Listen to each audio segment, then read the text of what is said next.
kuona. By the vipi unakuja kuomba msamaha? Mimi nishakwambia nisha move on kwako, yani nikisema kama mimi it is over na maanisha kabisa you and me it is over. Sasa unakujaje kwangu? Unajua nina piece nyingine nilikutumia picha. Kwa huyo mtoto fulani hivi ana rangi moja hivi ya mtume. Ni tabia gani ile? Wa mtoto mzuri wewe. Umeona? Ngoja nikuulize swali kwanza wewe Kenge. Hivi kwa jinsi ambavyo unavyojiona mimi ni kufuatafuta wewe kila siku. Yaani mimi nilivyosema mimi naitwa achane tuachane. Yaani tumeshaachana.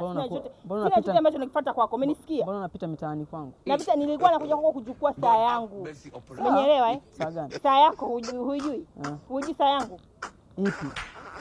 Sasa nisikize nikwambie kwa sababu nilikuzalia wewe siku ya birthday yako ya mwaka juzi.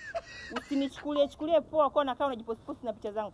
Naomba hiyo saa nikampe mpenzi wangu kwa sababu yeye mwenyewe pia birthday yake inakaribia. Unapenda tu vitu vya watu mikosi. Kwenda na ndo naibeba sasa hivi mikosi ikuishe baba. Ukae na mke wako mtulizane. Ngoja basi usiende.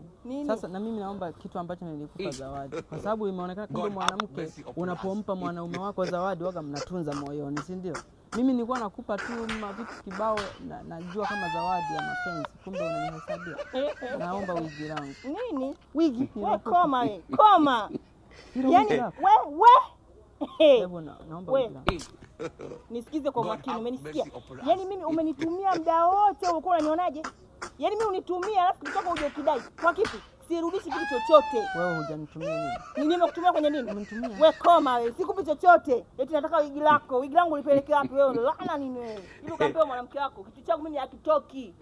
Naomba saa basi. Nenda huko kwanza mwanamke mnene. Kwanza ungeniua wewe. Bora tu nilikuache.